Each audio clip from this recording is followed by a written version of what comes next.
जय जिनेंद्र। मी अनघा सुहास मिश्री कोटकर विषय सादर करते जगा आणि जगू द्या। जियो और जीने दो संदेश सुनाया, जियो और जीने दो संदेश सुनाया, उपकार का यह मार्ग बताया। अहिंसा उसका नारा है, अहिंसा उसका नारा है, महावीर हमारा प्यारा है, महावीर हमारा प्यारा है। जगा जगू द्या या 3 शब्दांच्या वाक्यामध्ये भगवान महावीरांनी अत्यंत गहन संदेश दिला आहे। भगवान महावीरांचे हे वचन आणि त्याचा अर्थ माहीत असल्याचा दावा अनेक जण करतील, शिवाय त्यानुसार वागत असल्याचेही ते सांगतील। असे असूनही या उपदेशातील गहन अर्थ आपल्याला समजून घ्यायलाच हवा। सुमारे 2500 वर्षांपूर्वी भगवान महावीरांनी सांगितलेल्या जगा आणि जगू द्या या पंक्तीचा खरा अर्थ लोकांना माहीत नाही। त्यामुळे लोकांनी अशा गोष्टींचा प्रचार केला की भगवान महावीरांनी हिंसा, हत्या करू नका, अहिंसेनेच वागत राहा असे सांगितले आहे। परंतु ही तर वरवरची समज आहे। या उपदेशातील गांभीर्य, त्याचा गाभा समजून न घेता लोकांनी त्याचा आजच्या काळात अत्यंत सुलभ असा अर्थ लावला आहे। त्याला आवश्यकतेपेक्षा अतिसामान्य रूप दिले आहे। त्यांच्या समजेनुसार या उपदेशाचा अर्थ इतकाच आहे की आपण इतरांच्या जीवनात ढवळाढवळ करायची नाही। याचे पालन केले की आपण महावीरांच्या उपदेशाचे पालन केले असे त्यांना वाटते। खरं तर हा या उपदेशाचा अत्यंत मर्यादित आणि निम्न असा अर्थ आहे। पण हा मर्यादित अर्थ जरी लोकांनी आपल्या आयुष्यात पूर्णतः उतरवला तरी विश्वात सुरू असलेली अनेक युद्धे बंद होतील। जगा आणि जगू द्याचा खोलवर अर्थ आपल्याला समजून घ्यायचा आहे का? मग त्यासाठी आपण खरोखरच जीवन जगत आहोत का हे समजून घ्यायला हवे। काही लोकांना मृत्यूच्या वेळी ते जीवन जगत असल्याचे समजते, अन्यथा ते जिवंत होते हे त्यांच्या लक्षातही आले नसते। भगवान महावीरांनी अहिंसेसोबतच सत्याचे देखील तत्व सांगितले आहे।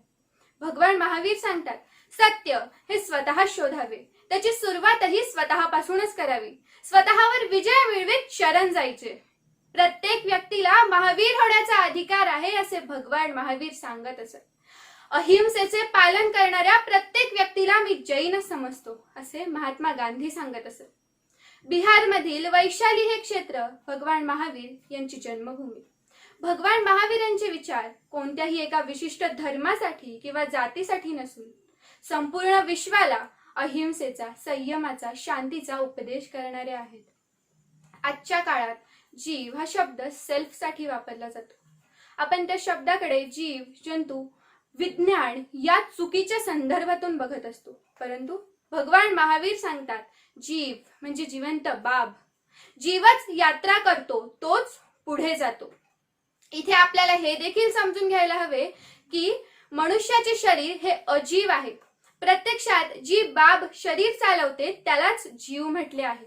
शरीर स्वतः जीवित नाही। जेव्हा हे लक्षात येईल तेव्हा जगा आणि जगू द्यासारख्या उपदेशांची गहनता लक्षात येईल।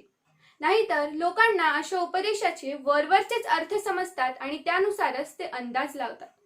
जगा आणि जगू द्या या वाक्याचा व्यापक अर्थ आहे की जीवन कसे जगावे हे आपल्याकडे पाहून इतरांना समजावे।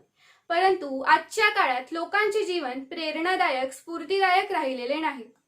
आपण आपल्या जगण्यामधून इतरांसमोर कोणता आदर्श ठेवत आहोत याची जाणीव देखील लोकांना नाही। त्यांना तर हेच वाटते की आम्ही उत्तम जगत आहोत, परंतु ते इतरांना जगण्यापासून परावृत्त करत असतात। ही देखील अज्ञानामुळे घडणारी एक प्रकारची हिंसाच आहे। अज्ञानामुळे मनुष्य प्रेमाच्या नावाखाली हिंसाच करत असतो। अशा वेळेस आपण काय करत आहोत हे देखील त्याला समजत नाही। तसे प्रकार वेगवेगळे असतीलही, परंतु ती एक प्रकारची हिंसाच आहे। आजच्या काळात भगवान महावीर यांचे विचार अहिंसायुक्त जीवन जगण्यासाठी प्रेरणा देतात। विश्वात कणाकणामध्ये जीवाचे अस्तित्व आहे हे मान्य करून कोणासही कोणत्याही प्रकारचे दुःख होईल अशी कोणतीही हिंसा करू नये, अशी जीवन पद्धती जगावी असा उपदेश वैशालीचे महापुत्र महावीरांनी दिला।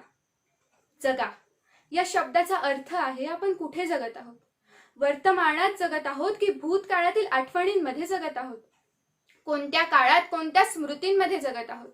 परंतु भगवान महावीरांनी सांगितलेल्या जगा या शब्दाचा खोलवर अर्थ लक्षात घेता आपल्याला वर्तमानात जगायचे आहे, कारण आपल्याला वर्धमान बनायचे आहे। का? कारण आपल्याला वर्धमान बनूनच महावीर बनता येईल. जगू द्या या शब्दाचा अर्थ आहे संतोष, आनंद, तेज आनंद, देणे, वाटणे. तेज आनंद म्हणजे सुख आणि दुःख ह्याच्या पलीकडील आनंद. ज्याच्याकडे हा आनंद आहे तोच इतरांना जगण्याची मुभा देतो. आनंदात असणारा, आनंद जाणणाराच व्यक्ती इतरांना जगू देतो. मनुष्य जीवनाचे मुख्य ध्येय आनंद प्राप्त करणे हे असून तो आनंद कैवल्य अवस्थेतच प्राप्त होतो. जगा आणि जगू द्या हा भगवान महावीरांनी सांगितलेला सर्वोच्च उपदेश आहे. या उपदेशाचे पालन तुम्ही, आम्ही सर्वांनीच करायला हवे. जय जिनेंद्र.